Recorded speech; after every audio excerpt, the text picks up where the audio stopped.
माननीय प्रधानमंत्री ने जो आशीर्वाद दिया केन बेटवा नदी जोड़ो का, अब अपने को कोई आदमी जमीन बेचने की जरूरत मत करना, कोई गांव का घर बेचने मत जाना। आने वाले समय में बुंदेलखंड की धरती पंजाब हरियाणा को पीछे छोड़ेगी। पंजाब हरियाणा को अपनी सिंचाई क्षमता के माध्यम से यहीं पर पर्याप्त रूप से पानी मिलेगा, बिजली की उपलब्धि तो है ही, और ये बुंदेलखंड का फिर नया इतिहास प्रारंभ होगा। और केवल खेती नहीं, अब तो हमने अलग अलग बहुत सारे काम चालू किए।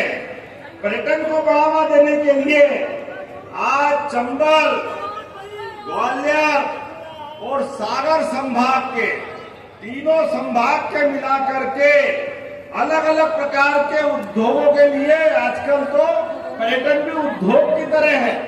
एक पर्यटन की इकाई आती है, एक होटल खुलती है, 150 लोगों को उसमें रोजगार मिलता है। 3,500 करोड़ के प्रस्ताव आए, जोरदार अभिनंदन करो। 3,500 करोड़, ये बदलते दौर का अपना समय है। अब हमने अलग अलग एक छोटे छोटे स्थान पर भी सभी प्रकार के रोजगार के साधन बढ़ाने का अभियान चलाया हुआ है।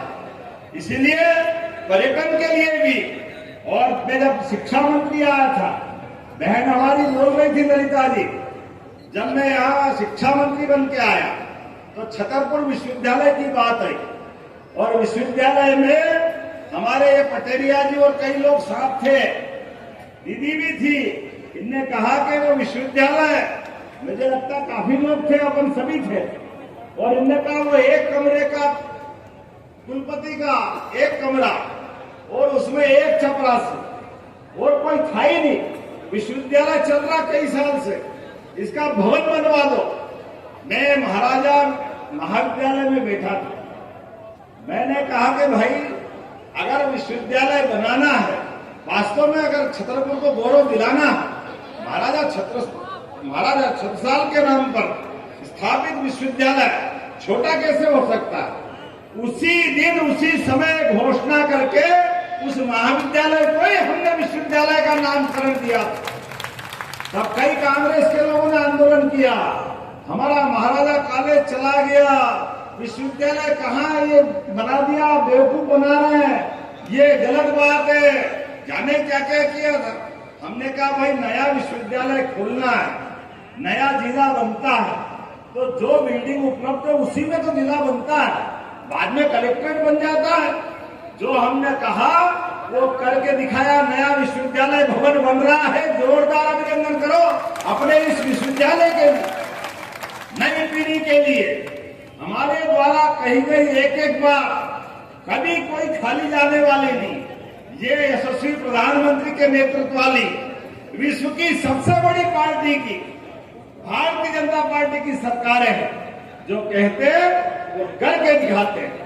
भगवान कृष्ण को लेकर के जब हमने कहा कि जो मथुरा का महत्व है, जो द्वारका का महत्व है, गोकुल और वृंदावन का महत्व है, तो हमारे मध्य प्रदेश में भगवान की कई इतिहास की जगह जुड़ी हुई कि नहीं जुड़ी हुई?